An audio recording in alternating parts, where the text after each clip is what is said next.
जय हिंद फ्रेंड्स। मैं दीपक अवचेतन स्टडी में आप सभी का स्वागत करता हूं। उम्मीद करता हूं कि आप सभी स्वस्थ होंगे, मस्त होंगे और अपने परिवार का अच्छे से ख्याल भी रख रहे होंगे और अपनी तैयारी को जोरों तोरों से लगे हुए होंगे। दोस्तों, अपनी तैयारी में जुटे रहें। विभाग का कुछ पता नहीं कि कब आपकी वैकेंसी आ जाए, क्योंकि आपकी न्यूज़पेपर में डेली कटिंग आती रहती है कि अगले महीने आपकी वैकेंसी आ जाएंगी। तो विभाग का कुछ पता नहीं है कि कभी भी आपकी वैकेंसी निकल सकती है, तो अपनी तैयारी में जुटे रहें, बिल्कुल भी समय खराब ना करें। तो उसी के साथ हमने अपनी क्लास जो की थी लास्ट वाली, वो पंजाब आंग्ल पंजाब युद्ध पढ़ा था, जिसमें पंजाब पे क्या कर लिया, अंग्रेजों ने पूरा नियंत्रण कर चुके, ये पंजाब को जीत चुके। तो अब देख सकते हो कि आप इस समय की जो अंग्रेजों ने क्या किया है, पूरे भारत पे इस समय कंट्रोल कर चुका है। लगभग पूरा भारत उनके अधीन आ चुका है। और यह स्थिति क्या है, हमने खुद बना के दी थी हमारे राजा महाराजाओं ने। क्योंकि राजा, एक राज्य क्या कर रहा है, दूसरे राज्य पे आक्रमण कर रहा है, आपस में बनती नहीं है। कोई इधर क्षेत्र विस्तार कर रहा है तो कोई उधर क्षेत्र विस्तार करने में लगा हुआ है। और कहीं क्या चल रहा है, आपसी संघर्ष चल रहा है। किसको लेके, गद्दी को लेकर के। तो इस चीज का क्या है, अंग्रेजों ने फायदा उठाया और इसी कारण से क्या किया, उन पे नियंत्रण कर लिया, उनकी राजनीति में हस्तक्षेप किया, उनकी कमजोरी को देखा और कमजोरी को देख के क्या किया, उन्होंने पूरे भारत को धीरे धीरे धीरे धीरे। आज जो क्लास है वो है हमारी गवर्नर जनरल बंगाल और भारत, कि किस प्रकार से गवर्नर जनरल आए हैं और उन्होंने क्या क्या काम किए भारत के। तो लिखें, सबसे पहले लिखें आप बंगाल का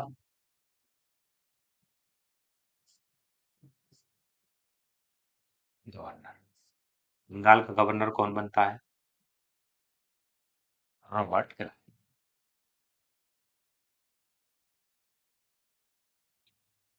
तो कौन बना है, रॉबर्ट क्लाइव। कब से कब तक समय है, 1757 से 60 तक। फिर चला गया था, फिर आता है दोबारा 1762 से 1765। तो ये दो बार आता है, एक बार बीच में चला जाता है जब संधि होती थी उस समय बक्सर की, तो उस समय ये ब्रिटेन में ही था, जब आ जाता है तभी संधि होती है। तो दो बार आया है। तो इसके समय क्या क्या हुआ था, इसके समय देखो, इसके समय प्लासी का युद्ध हुआ है। पूछा जाए प्लासी का युद्ध किसके समय हुआ था, रॉबर्ट क्लाइव के। इसी के समय क्या हुआ है, बक्सर का युद्ध मैंने पढ़ाया। यह कब होता है, 1757 में। यह कब होता है, 1764 में। और बक्सर का युद्ध जब समाप्त होता है, इसके बाद क्या होती है, इलाहाबाद की संधि होती है। तो इलाहाबाद की संधि किसके साथ हुई है, ये भी रॉबर्ट क्लाइव के साथ हुई है। कब, 1765 में। इसी के बाद क्या होता है, इसने क्या किया था, बंगाल का नवाब, बक्सर का युद्ध जब जीत जाते हैं ये अंग्रेज, तो इन्होंने क्या किया था, अपना नवाब बनाया किसको, मीर जाफर।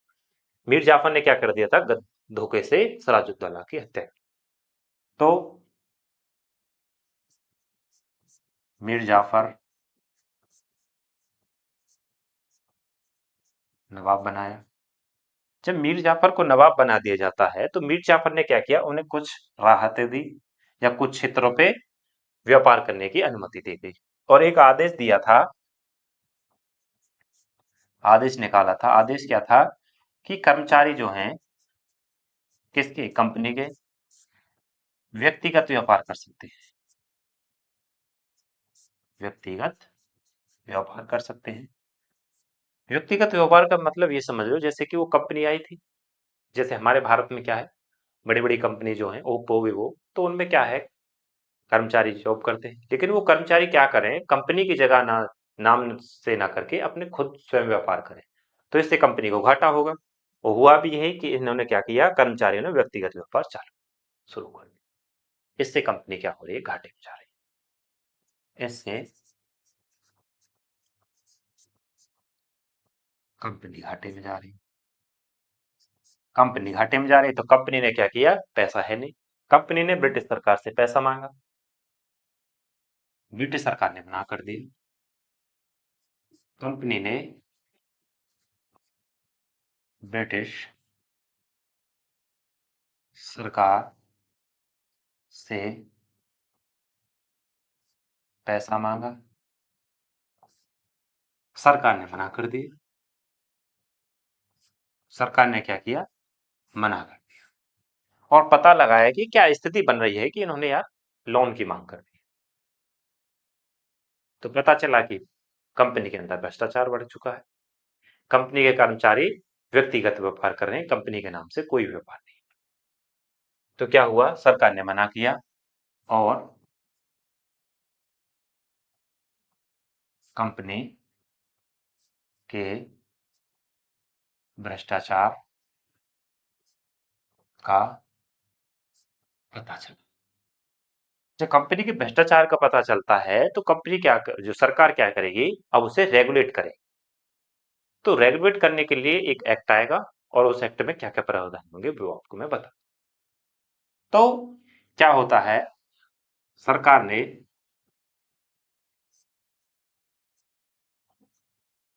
कंपनी को रेगुलेट करने के लिए क्या किया? 1773 में रेगुलेटिंग एक्ट बनाया। अब क्या करेगी सरकार? कंपनी को रेगुलेट करेगी। तो इस रेगुलेटिंग एक्ट में क्या क्या प्रावधान था आगे लिखते हैं। 1773 का रेगुलेटिंग एक्ट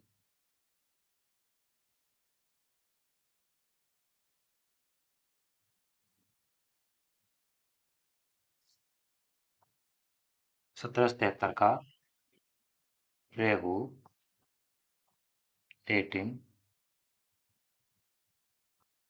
एक्ट। इसमें क्या क्या प्रावधान था? इसमें था एक संस्था बनाई गई थी जिसका नाम था court of director. Court of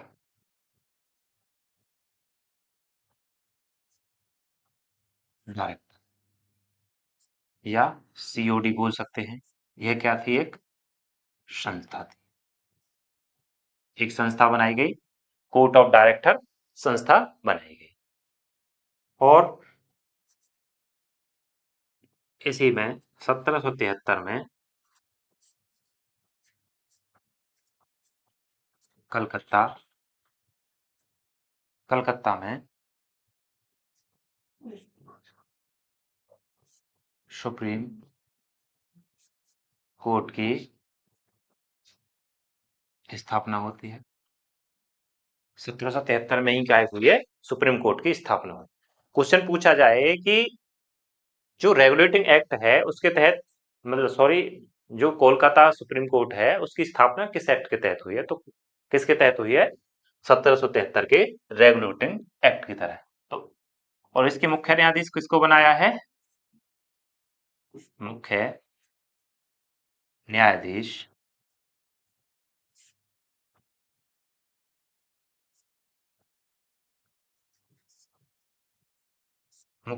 बनाए एलिजा एन पे। यहां तक समझ में आया? और इसके मुख्य न्यायाधीश किसको बनाया गया है?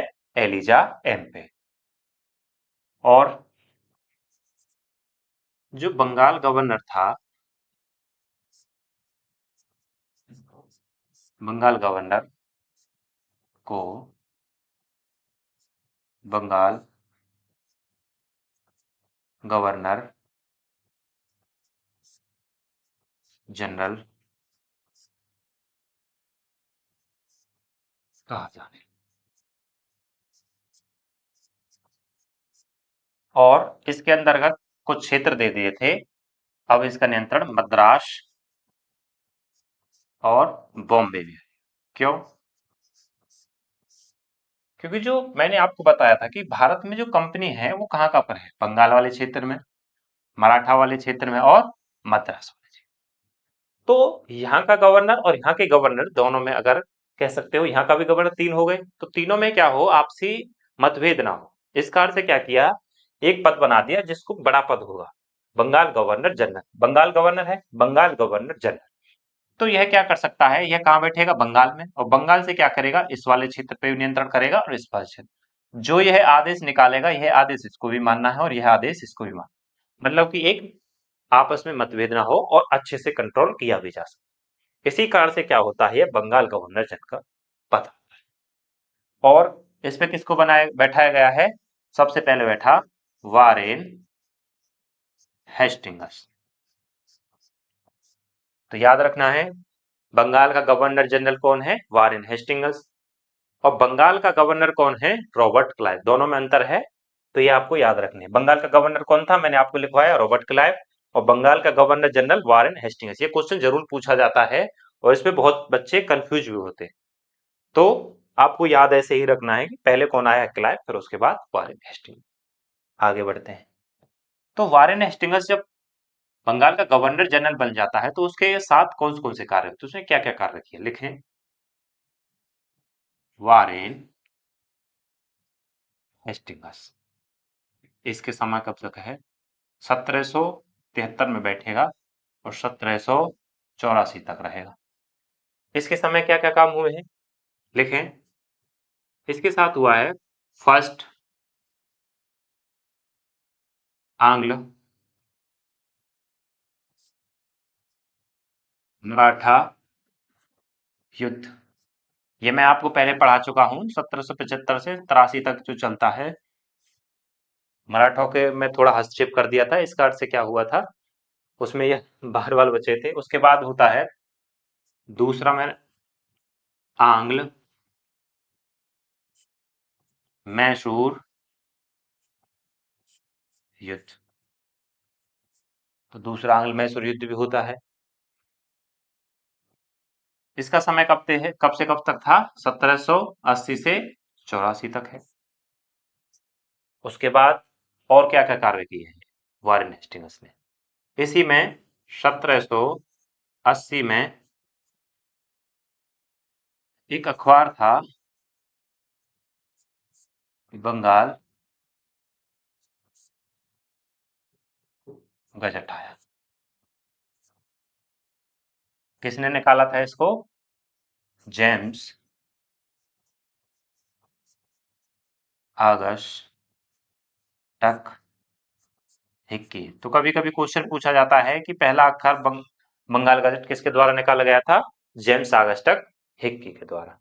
इसी के साथ 1781 में एशियाटिक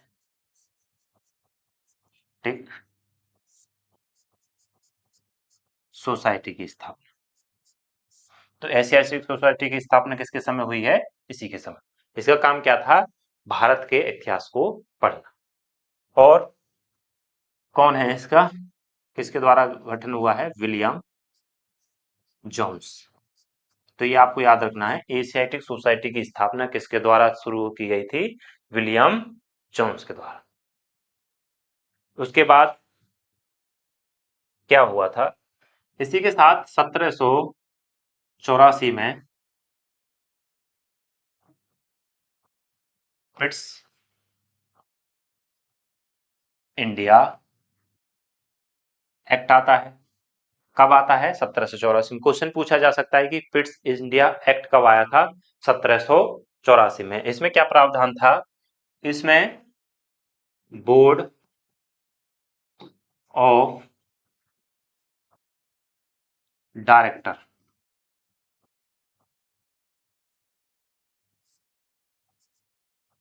संस्था बनाई। वो मैंने कौन सी लिखवाई आपको, कोर्ट ऑफ डायरेक्टर। देखो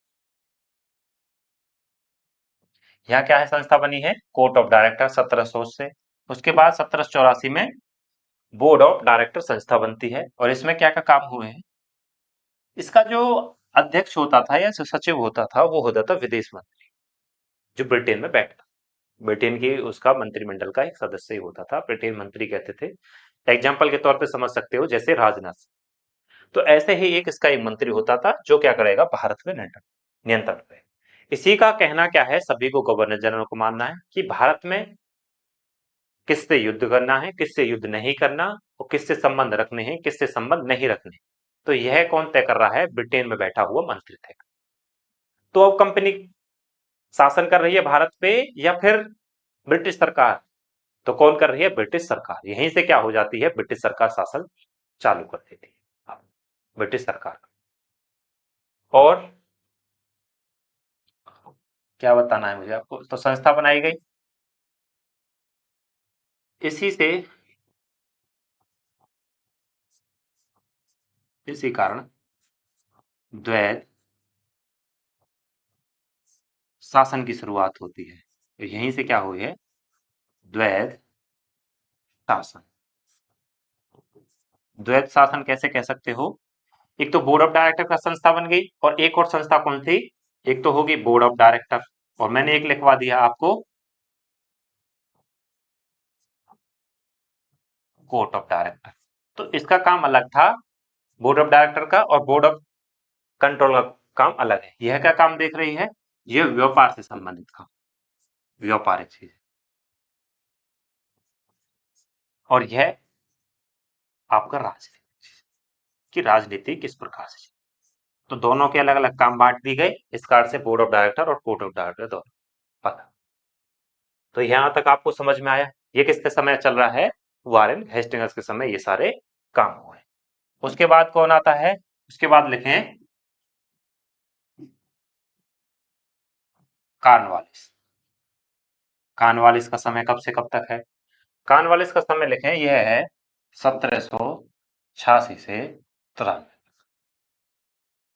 कॉर्नवालिस को क्या क्या कहा जाता है? इसने क्या क्या काम किए हैं इसके लिखें। इसने सिविल सेवा का जनक कहा जाता है। क्वेश्चन पूछा जाता है कि सिविल सेवा का जनक किसको कहा जाता है? कॉर्नवालिस को सिविल सेवा का जनक कहा जाता है। उसके बाद इसी के द्वारा एक पद निकलता है, जिस दरोगा, दरोगा पद का सृजन। इसने पुलिस पे अच्छा काम किया है, पुलिस में पुलिस रिफॉर्म भी किया है। इसको लिख लें, पुलिस सुधार इसी के समय हुआ है। तो पुलिसों पे भी इसने क्या किया है? काम किया है। उसी के साथ इसने जमींदारी व्यवस्था, जमींदारी व्यवस्था क्या थी? या इसी को कहते हैं स्थायी बंदोबस्त।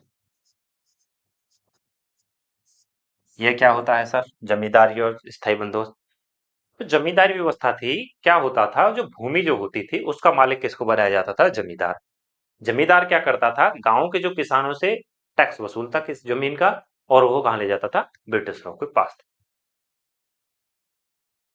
तो जमींदारी व्यवस्था। और यह कितने क्षेत्र पर लागू थी? यह थी 19% क्षेत्र पर।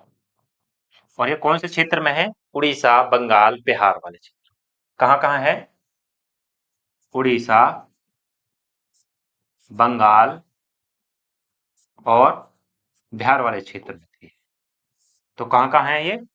उड़ीसा, बंगाल और बिहार वाले क्षेत्र। और इसी में क्या होता था? 9/10 भाग तो ब्रिटिश रखते थे।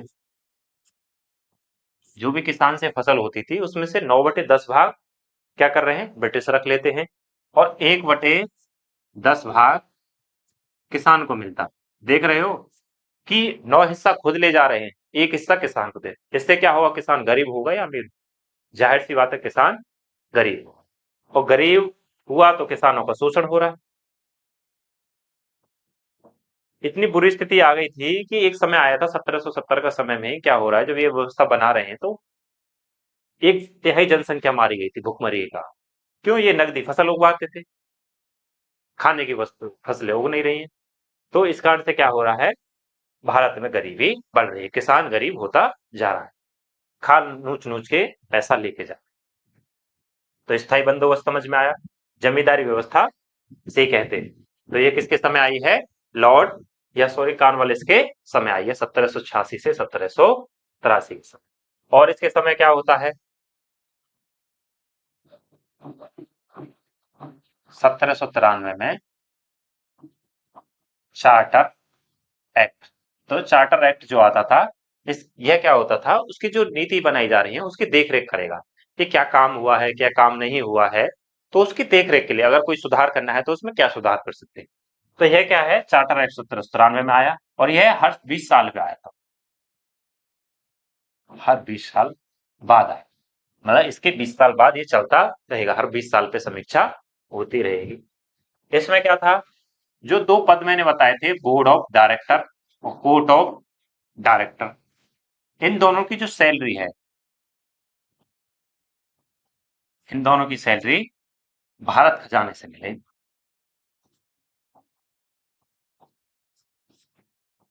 देख रहे हो, बैठा है अधिकारी कहाँ है, ब्रिटेन में इसका बोर्ड ऑफ डायरेक्टर का, लेकिन सैलरी कहाँ पे मिल रही है, भारत के राजस्व से।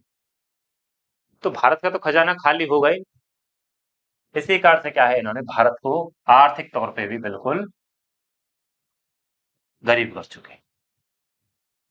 यहां तक समझ में आया। इसके बाद इसी के समय क्या होता है, 1891 में एक संस्कृत कॉलेज की स्थापना होती है। संस्कृत कॉलेज, संस्कृत कॉलेज की स्थापना हुई, जो किसने की है, जोना थल। तो इसी के समय ये सारे काम हुए हैं। आप स्क्रीनशॉट लेना चाहो तो इसका स्क्रीनशॉट ले लो, और इसका लेना चाहो तो इसका स्क्रीनशॉट। इसके बाद कौन आता है, इसके बाद आएगा रिचर्ड वलेज। आगे लिखें, रिचर्ड वलेज। रिचर्ड वलेज का जो समय है 1798 से 1805। रिचर्ड वलेज को क्या क्या कहा गया है, इसे बंगाल का टाइगर कहते हैं। क्वेश्चन आ जाता है कि बंगाल का टाइगर, इसे क्या कहा गया है, बंगाल का टाइगर का। इसी के समय क्या क्या काम होते हैं, इसी के समय सहायक संधि आती है। सहायक संधि क्या होती थी, सहायक संधि ये होती थी कि जो इस पे साइन करेगा उस राजा को क्या करना है, अपनी सेना नहीं रखनी है। सेना रखनी है तो थोड़ी बहुत सेना रख सकते हो, लेकिन अगर किसी कोई आक्रमण वाक्रमण होगा तो सेना हम प्रोवाइड कराएंगे, ब्रिटिशर, और उसके बदले पैसा भी आपको देना। तो कह सकते हो कि उस राजा की आजादी छीन ली जा सकती। तो है, सबसे पहले इस सहायक संधि पर हस्ताक्षर जो किए हैं वो किए हैं 1799 में हैदराबाद निजाम ने। फिर 1799 में ही मैसूर ने। फिर किसने किए हैं, 1799 में ही तंजौर ने। फिर 1801 में पेशवा ने किए हैं। फिर 1802 में सिंधिया ने किए हैं। फिर 1804 में होलकर ने किए। तो सहायक संधि पर हस्ताक्षर किस किसने किए थे, सबसे पहले हैदराबाद का निजाम, फिर 1799 में मैसूर, फिर 1799 में तंजौर, फिर 1801 में पेशवा, 1802 में सिंधिया, 1804 में होलकर, और कौन है, 1801 में ही किए हैं अवध। तो इसके समय क्या क्या काम हुआ है, इसे बंगाल का टाइगर कहते हैं। सहायक संधि इसी के साथ आती है, और ये काम इसके साथ हो। आगे लिखे, फोर्ट विलियम कॉलेज की स्थापना इसी के समय, फोर्ट विलियम कॉलेज की स्थापना किसके साथ हुई है, इसी के साथ। और इसके साथ एक युद्ध हुआ था वलेजली के साथ, आंग्ल मराठा युद्ध, मैंने आपको पढ़ाया था, द्वितीय आंग्ल मराठा युद्ध, जिसका समय कब से कब तक था, 1802 से 1805 तक। ये मैंने आपको पहले पढ़ा चुका। तो ये सब किसके साथ हो रहे काम, रिचर्ड वलेजली के। और क्या हुआ है इसी के समय? चौथा आंग्ल मैसूर युद्ध। यह कब हुआ है? 1799। इसी में क्या होता है, टीपू सुल्तान की मौत हो जाती है। टीपू सुल्तान को इसका भाई है वलेजली का, वलेजली का भाई था अथर वलेजली। अथर वलेजली को इसने बुलाया था और उससे क्या की थी, टीपू सुल्तान की गोली मार कर हत्या करवा दी। तो चौथा आंग्ल मैसूर युद्ध किसके समय होता है? वलेजली के समय होता है। इसके बाद कौन आएगा? इसके बाद रखें मिंटो। मिंटो फर्स्ट आए। मिंटो फर्स्ट का जो समय है 1807 से 1813 तक। मिंटो फर्स्ट इस वजह से कहा जा रहा है क्योंकि इसके बाद एक और मिंटो आएगा जो 1909 के आसपास आए। मार्ले मिंटो सुधार जिसे कहते हैं वो सब भी आएगा। तो मिंटो सेकंड कब आएगा? वो बाद में आएगा। इसके समय क्या क्या हुआ है? इसके समय लिखे 1809 में अमृतसर संधि होती है। 1809 में जो अमृतसर संधि हुई थी वो किसके साथ हुई थी? पंजाब के जो राजा थे रणजीत सिंह। ये मैंने आपको पहले बता चुका हूं। रणजीत सिंह ने क्या कर दिया था, सतलज नदी के पार आक्रमण कर दिया था, जो किसका क्षेत्र था? अंग्रेजों का क्षेत्र था। और रणजीत सिंह हार जाते हैं, जिस कारण से क्या किया था अंग्रेजों ने इनके साथ क्या किया है? संधि की। किसके साथ हुई है? रणजीत सिंह। और इसी का बाद में सिख सेना ने क्या कर दिया? उल्लंघन कर दिया, सतलज नदी को पार कर दिया था। इसका फिर उल्लंघन हो जाता है, फिर से अंग्रेजों ने इस पे आक्रमण कर दिया। तो क्या हो रहा है इसी के समय? क्या हो रही है? यह संधि हुई है। और 1813 में चार्टर एक्ट फिर आया। यह चार्टर एक्ट क्या था? क्योंकि हर 20 साल पे आना था, 1893 में आया था, सॉरी 1793 में आया था, अब 20 साल हो गए तो 1813 में। इसमें क्या काम था, क्या हुआ? इसमें जो है कंपनी जो है चाय व चीन के साथ व्यापार कर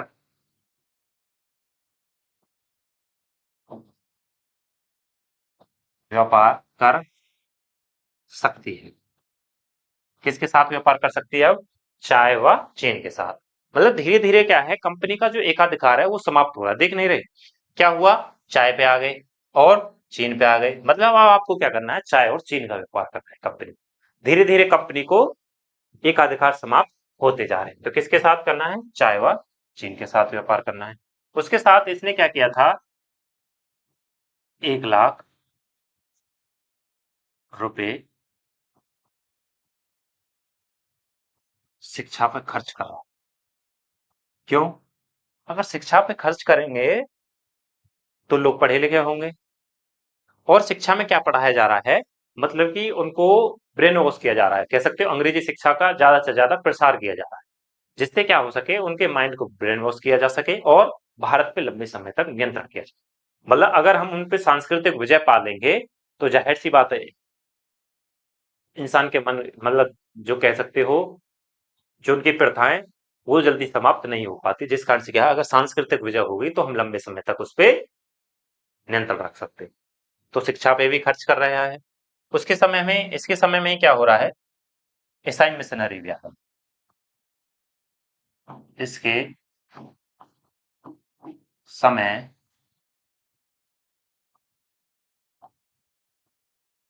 क्रिश्चियन मिशनरी आगमन। क्रिश्चियन मिशनरी को क्यों बुलाया जा रहा है? कि ज्यादा से ज्यादा भारत के अंदर क्रिश्चियन धर्म को फैलाया जा सके, ज्यादा से ज्यादा लोग क्या करें? क्रिश्चियन धर्म को अपना लें। तो क्या हुआ है? क्रिश्चियन मिशनरी का आगमन, ज्यादा से ज्यादा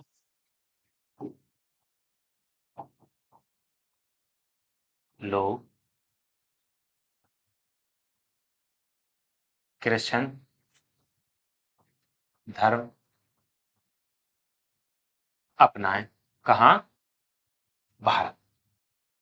और कहाँ फैलाया जा रहा है क्रिश्चियन धर्म को? भारत के अंदर फैलाया जाता है। तो इसके साथ ये सभी काम हुए हैं। इसके आगे कौन आता है? इसके आगे लिखें लॉर्ड हेस्टिंग्स। लॉर्ड वॉर्ड तो मत लगाओ, इन्होंने ये हमारे भगवान तो थे नहीं, इन्होंने सिर्फ क्या किया है, अत्याचार ही किया है भारत पे। और आपको स्थिति में बता ही चुका हूं कि किसानों की स्थिति क्या कर रखी है। मतलब हर तरह का शोषण किया है। तो लॉर्ड वॉर्ड तो ये है नहीं, लिखें हेस्टिंगस। हेस्टिंगस का जो समय है वो है 1813 से 1822 तक का। तो इसका समय कब से है? 1813 से 1822 तक का। इसके समय क्या हुआ है, मैंने बताया था तृतीय आंग्ल मराठा युद्ध। इसका समय कब से कब तक बताया था मैंने? 1817 से 1818। और इसी के बाद क्या हो जाती है? मराठा का पतन। मराठा हाँ, मराठा धीरे धीरे अब समाप्त हो जाएगा, मराठा अब उभर नहीं। तो मराठा का इसी के साथ अंत हो रहा है। और इसके साथ क्या हुआ है, इसने रैयतवाड़ी व्यवस्था। रैयतवाड़ी व्यवस्था किसके समय आती है? इसी के समय आती है। तो रैयतवाड़ी व्यवस्था को लेके कौन आया है? जॉन सॉर के कहने पर। जॉन सॉर के कहने पर लाया। यह कितने क्षेत्र पर लागू होती थी? 51% क्षेत्र पर। इसमें जो जमीन होती थी, उस जमीन का या भूमि का मालिक जो होता था वो होता था सीधा किसान। मतलब किसान क्या है, अपनी जमीन का स्वयं मालिक है, और वही क्या कर रहा है, स्वयं जाके ब्रिटिशरों को टैक्स पे कर रहा है। तो यह कौन से क्षेत्र में लागू थी? यह क्षेत्र में लागू थी आपके दक्षिण। तो इसमें लिख सकते हो किसान स्वयं भूमि का मालिक है। तो किसान क्या है, स्वयं भूमि का मालिक है। और ये 51 क्षेत्र पे लागू थी। जॉन सॉर उस समय इसको, नहीं जॉन सॉर नहीं, सॉरी, इसे लेके आया है आपका मुनरो, थॉमस मुनरो। तो कौन लेके आया है इसे? इसे नोट कर लेना, थॉमस मुनरो। कौन लेके आया है? Thomas Munro.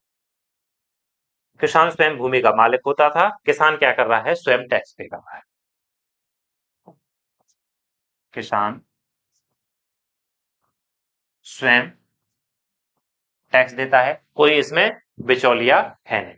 और यह किस क्षेत्र में लागू थी? दक्कन। दक्कन क्षेत्र समझते हो? महाराष्ट्र, मुंबई, उड़ीसा, सॉरी नीचे वाले क्षेत्र, कर्नाटक, आंध्र प्रदेश वाले, ये दक्कन वाले क्षेत्र में ये लागू। यहां तक समझ में आया? और यह कब आती है, इसका समय और लिख लें, 1820 में।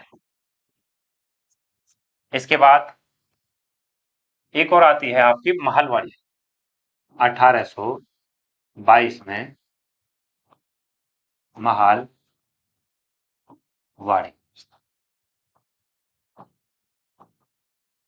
महलवाड़ी व्यवस्था आई। इसमें क्या होता था, भूमि का मालिक महाल होता था। मतलब महाल कह सकते हो कि गांव में जैसे पंच होता है ना, उस प्रकार से महाल, कुछ लोगों के समूह के ऊपर एक पंच जो बैठता है, उसी हिसाब से गांव का एक महाल होता था, जो कुछ जो किसानों से क्या करता है, टैक्स वसूलता है। तो इसमें क्या है, भूमि का मालिक मालिक महाल। और महाल क्या करेगा, ब्रिटिश सरकार को टैक्स करता है, पे करता है। महाल टैक्स पे करता है। और ये कितने क्षेत्र पे लागू थी? 30% क्षेत्र पे। तो 51 मैंने पढ़ा दिया आपको, 51% कौन सी है, रैयतवाड़ी है। तो ये पूछा जाता है कि कितने परसेंट क्षेत्र पे लागू थी, तो 51% क्षेत्र पे। और यह कितने पे है? 30%। और मैंने पीछे आपको लिखवाया था, जो कॉर्नवालिस के समय आई थी, कॉर्नवालिस के समय कौन सी आई थी, जमींदारी व्यवस्था, यह कितने क्षेत्र पे लागू थी? 19% क्षेत्र पे।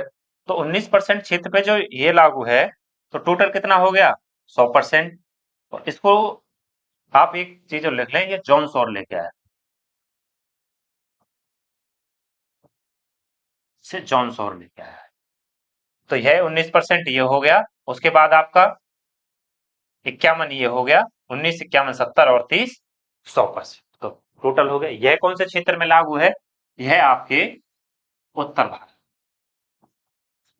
मतलब कि आपका उत्तर प्रदेश, यूपी, और आपका कह सकते हो उत्तराखंड, हिमाचल, तो यह ऊपर वाले क्षेत्र में लागू है, ये उत्तर भारत। तो यह काम किसके साथ हो रहे हैं? आपके हेस्टिंग्स के समय। और क्या हुआ है? इस व्यवस्था को लेके आने वाला कौन है?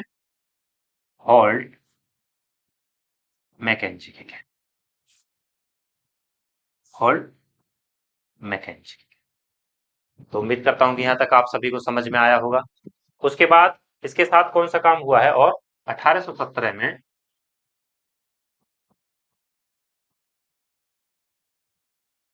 हिंदू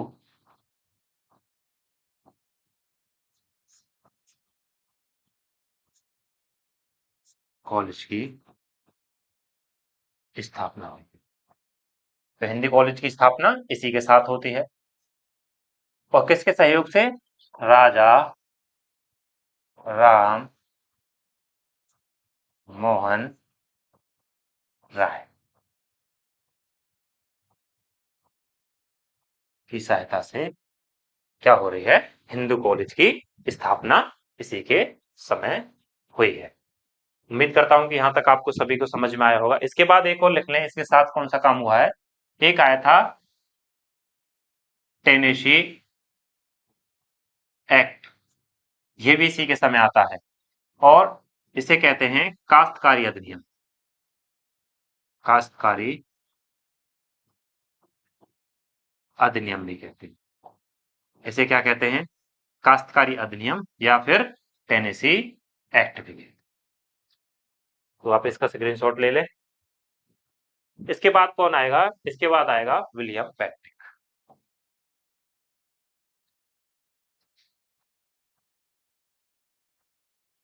विलियम बेंटिक, इसका समय कब से कब तक है? 1830 से 33, फिर 1833 से 35 तक। ये दो समय कैसे कैसे लिखे हैं सर आपने? इसके पीछे कार्ड बताते हैं क्या हुआ था। 1833 में चार्टर एक्ट आया। मैंने बताया हर 20 साल में आ रहा है। 1813 में आया, तो अब कब आ रहा है? 1833 में आया है चार्टर एक्ट। इसमें क्या किया गया था?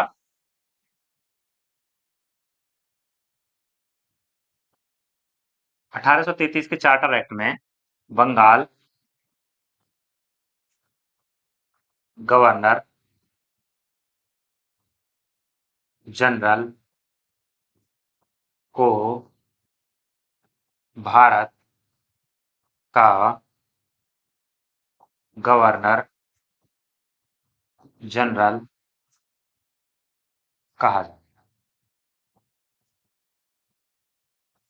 तो किससे कहा जाने लगा? बंगाल का गवर्नर जनरल को भारत का गवर्नर जनरल का। क्यों? क्योंकि क्या है, अब क्या कर चुके हैं अंग्रेज? पूरे भारत पर नियंत्रण। जब पूरे भारत पर नियंत्रण हो चुका है, तो जाहिर सी बात है, तो अब भारत का गवर्नर जनरल बनेगा, क्योंकि बंगाल वाला क्षेत्र का तो है नहीं। तो अब किसको? बंगाल का जो गवर्नर जनरल को अब किसको, कौन सा पद बना दिया गया? भारत का गवर्नर जनरल, क्योंकि पूरे अब भारत पे कंट्रोल हो चुका है।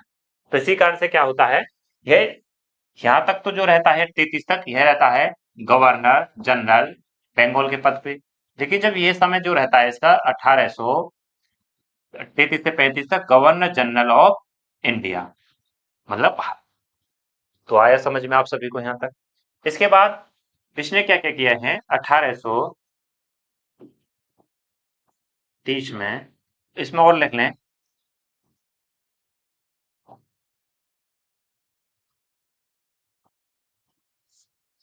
इसमें और क्या प्रावधान था? इसमें क्या हुआ था? कंपनी का एकाधिकार एकाधिकार समाप्त हुआ। कंपनी का क्या हो गया? एकाधिकार समाप्त। मतलब कंपनी अब सिर्फ क्या करेगी? देख रेख करेगी राजनीति। कंपनी अब व्यापार नहीं करेगी। कंपनी काम क्या होगा? सिर्फ अब देख रेख कर। तो कंपनी क्या करेगी? सिर्फ देख रेख करेगी। तो कंपनी का एकाधिकार समाप्त। केवल राजनीतिक काम। फिर कंपनी ने क्या है? क्षेत्र जीत के दिया है ब्रिटिश सरकार को। तो कंपनी ने क्या कर दिया? अब तुम क्या कर सकते हो? इस पे राजनीतिक कंट्रोल कर सकते हो। तो यहां तक समझ में आया। इसके बाद लिखें 1829 में इसने क्या किया है? सती प्रथा का।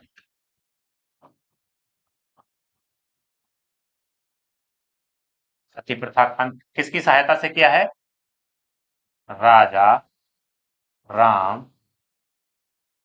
मोहन राय।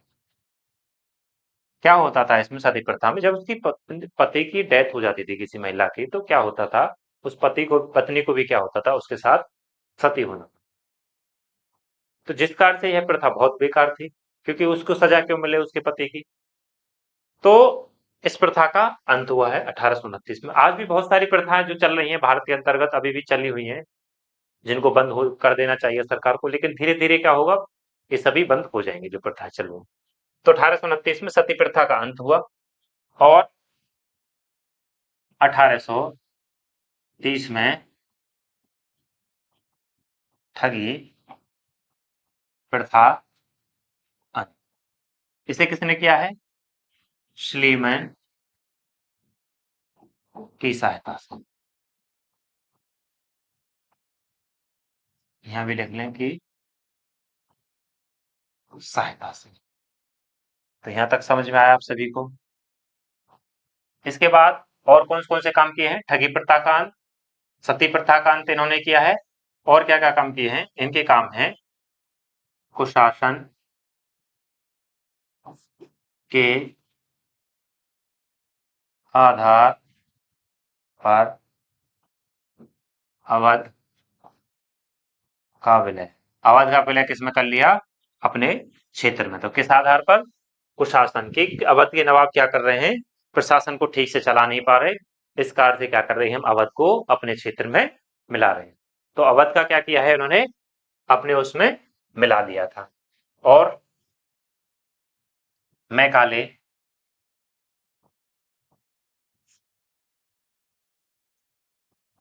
आयोग आता है। मैकाले आयोग यह किससे संबंधित था? शिक्षा, अंग्रेजी शिक्षा का प्रसार।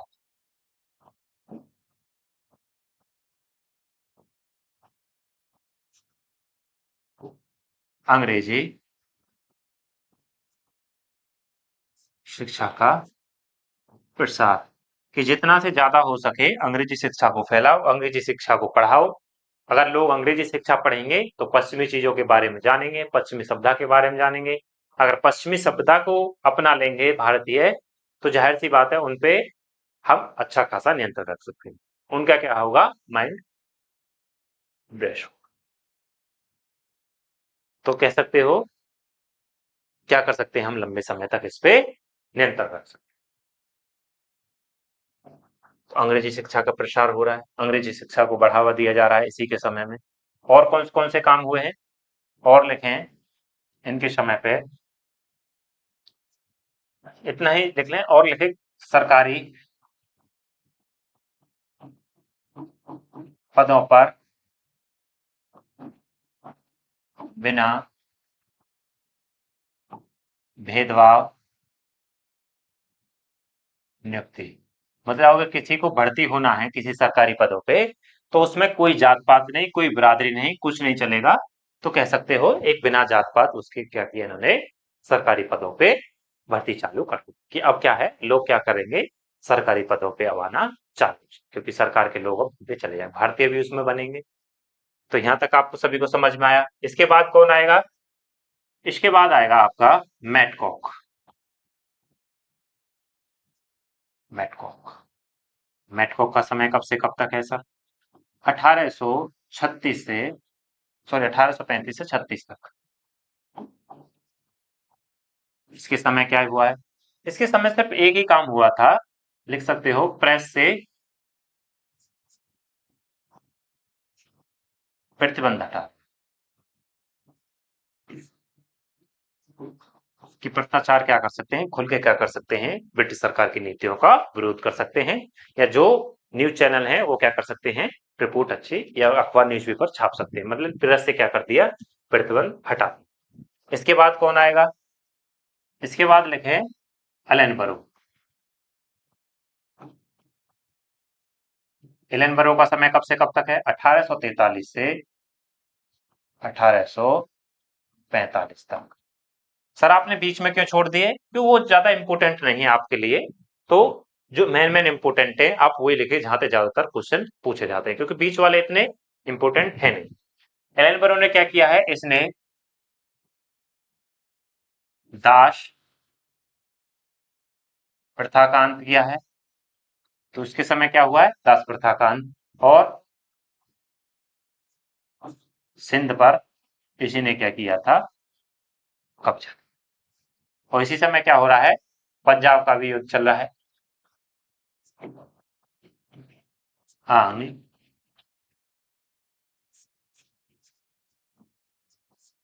पंजाब भी इनके समय अलग। इसके बाद कौन आता है? हेस्टिंगस। नहीं सॉरी, हार्डिंग। इसके बाद हार्डिंग आएगा, हेस्टिंग्स तो मैंने पढ़ा दिया, अब आएगा हार्डिंग। तो हार्डिंग फर्स्ट, इसके बाद हार्डिंग द्वितीय भी आएगा। हार्डिंग फर्स्ट जो आता है, इसका समय जो है 1800, पिछला कब तक 45, इसका बाद 45 से 1848। इसने क्या किया था? पूरी तरह क्या कर लिया? पंजाब पे नियंत्रण कर लिया। पंजाब पर पूरी तरह नियंत्रण। तो हार्डिंग ने क्या किया है? पंजाब पे पूरी तरह नियंत्रण कर लिया। इसके बाद इसने नरवली प्रथा पर रोक लगाई। इसके बाद और क्या काम हुए हैं? हार्डिंग ही था जो लास्ट में जब पंजाब का जो युद्ध समाप्त होता है, लास्ट में जब इन्होंने क्या किया था, अमृतसर की संधि का जो उल्लंघन कर देते हैं, तो इस कार से पंजाब वाले क्या करते हैं, इन पे आक्रमण कर देते हैं, लेकिन पंजाब हार जाते हैं। तो पंजाब को पूरी तरह से नियंत्रण कर लिया, या पंजाब को पूरी तरह अपने क्षेत्र में मिला लिया। उसके बाद, इसके बाद कौन आएगा? डलहौजी। डलहौजी का समय कब से कब तक है? 1848 से 1856। तो डलहौजी, डलहौजी क्या क्या लेके आया है? इसके समय में रेलवे का विस्तार हुआ है। और विस्तार क्या क्या हुआ था? कहाँ चली थी पहली रेल? कहाँ चली है? मुंबई से ठाणे। और टेलीग्राफ, टेलीग्राफ की शुरुआत इसी के समय हुई है। इसका समय कहां से कहां तक है? कोलकाता से आगरा। और डाक विभाग भी इसी के समय आता है। किसके साथ, किसके समय आता है? डलहौजी के समय। इसके बाद इसी के समय हड़प नीति। इसी को क्या कहते हैं हम? व्यप व्यपगत का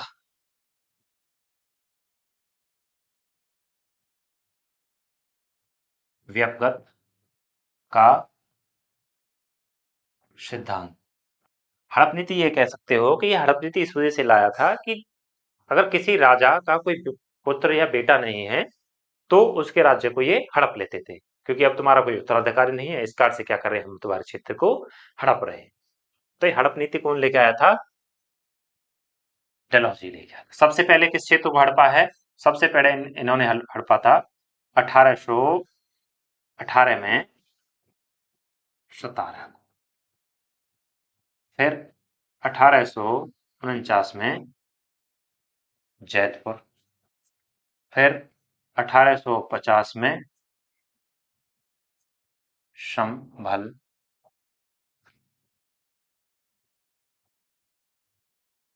संभलपुर को, फिर 1851 में जैतपुर, फिर 1853 में झांसी और 1854 में नागपुर। झांसी वाले क्षेत्र, झांसी के आप देख सकते हो जो इसी कारण से इनके जब क्षेत्र को हड़प लिया जाता है तो 1857 में क्रांति में झांसी की रानी ने कह सकते हो बहुत ज्यादा रोल किया था। तो 1853 में झांसी वाले क्षेत्र को भी डलहौजी ने ही हड़पाया। तो ये किसके साथ होते हैं? ये इसी के समय सारे कार्य हुए हैं, डलहौजी के समय।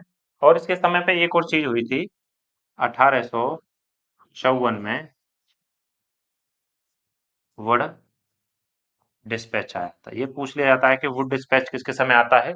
लॉर्ड डलहौजी के समय आता है। यह क्या था? शिक्षा में सुधार। शिक्षा में सुधार। तो वुड डिस्पैच किसके समय आता है? डलहौजी के समय। इसके बाद कौन आएगा? इसके बाद आएगा कैनिंग।